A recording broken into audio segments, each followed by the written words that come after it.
আমার নাম বলরাম সরকার।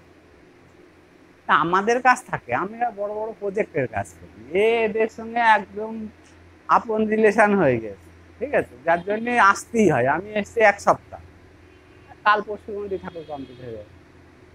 এই দুটো ঠাকুর আমি কিন্তু 1 সপ্তাহ এসছি। এই দুটো, ওই একটাই আছে। 1 সপ্তাহে যদি দুটো ঠাকুর হয়েই গিয়েছে, রং করতে আমার এক একটা ঠাকুর 1 দিন 1.5 দিন লাগে। তার কাছে আমরা এই করতে করতে অভ্যস্ত।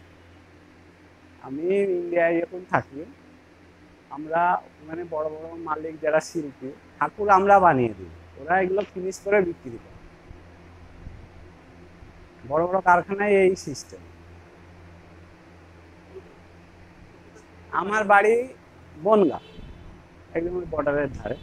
আমি কাজ করি বাইরে বাইরে, বোম্বে, দিল্লি। এখন যেসব কাজ চলছে সব বড় বড় মিউজিয়াম তৈরি হচ্ছে। যেরকম সাহিত্য আমাদের বানানো, রামোজি ফিল্ম সিটিতে আমরা কাজ করি। ওগুলো রিটায়ার্ড হয়ে গেছি বলে এখন এই সাইডে কাজ।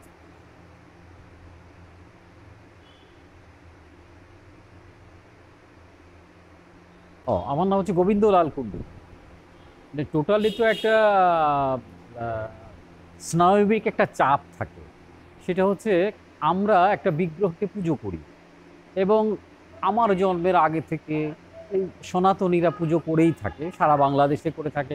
সারা বাংলাদেশের বাংলাদেশের সীমানা ছাড়িয়েও অস্ট্রেলিয়াতেও পুজো হচ্ছে, ইউরোপের বিভিন্ন কান্ট্রিতে, ওভার দ্য ওয়ার্ল্ড যারা এই এই পূজায় বিশ্বাসী, সনাতনী সংস্কৃতির সাথে যারা জড়িত, সনাতনী ধর্মাবলম্বী যারা, তারা সে পুরানো আমল থেকে পুজো করে আসছে।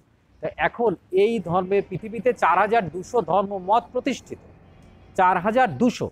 তার মধ্যে সনাতনী ধর্মর এই যে পুজোটা, এটা হচ্ছে the most ancient religion of the world, the most ancient religion of the world. পৃথিবীতে 4200 ধর্মমত, তার মধ্যে সবচেয়ে প্রাচীনতম ধর্মমত হচ্ছে এটা। এখান থেকে বেরিয়ে গেছে গৌতম বুদ্ধ, এখান থেকে বেরিয়েছে গুরু নানক, এখান থেকে সবাই বেরিয়ে গেছে। এই না, এদের মাদার প্লান্ট এখান থেকে গ্রাফটিং করে করে বেরিয়ে গেছে। এখানে কোনো এই ধর্মের কোনো নির্দিষ্ট প্রবক্তা নাই। এইটাই হচ্ছে এখানকার রহস্য। এই সনাতন ধর্মের কোনো নির্দিষ্ট প্রবক্তা নেই, খুঁজে পাওয়া যায় না। এটা যুগের সাথে তৈরি হয়, পরিবর্তিত হয়।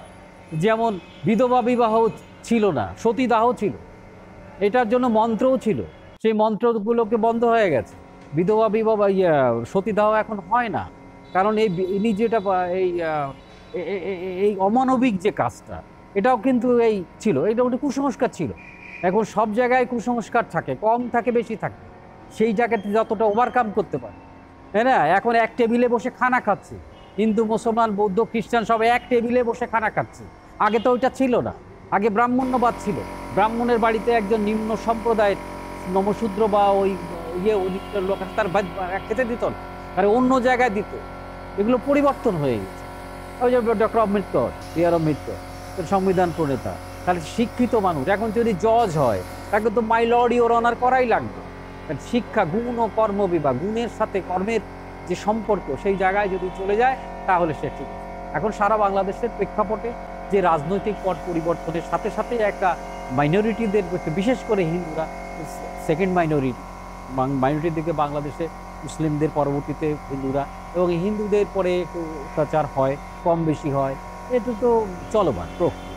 তার মধ্যে যে 47-এর যে বিভাজনটা হয়েছে, তাতে যদি কেউ না থাকতো, এই দেশে পাকিস্তানের জন্ম ছিল, এখানে পাকিস্তানে মুসলমানরা থাকবে, ইন্ডিয়াতে হিন্দুরা থাকবে, তাহলে হিন্দুরা ওখানে ওইভাবে ওরা মুসলমানরা রয়ে গেছে। আর প্রায় 30 কোটি মুসলমান অল ওভার ইন্ডিয়া, আর এখানে তো আছে, এখানে 2 কোটি আসে যায়। কারণ এইটা হচ্ছে রাজনৈতিক কারণ। একটা দেশে একটা পুকুরের বিভিন্ন রকমের মাছ থাকে, তাই না? একটা দেশে সব শ্রেণীর মানুষ লাগে, সবাইকে নিয়েই চলতে হয়।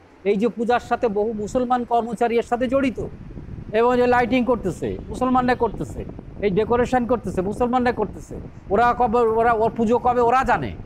পুজো একজন হিন্দুর কাছে জিজ্ঞেস করবেন কবে পুজো, সে বলতে পারবে না, কিন্তু ওরা জানে, ওরা বলতে পারবে, কারণ এর সঙ্গে ও রুটি রুজি সম্পৃক্ততা আছে। এই যে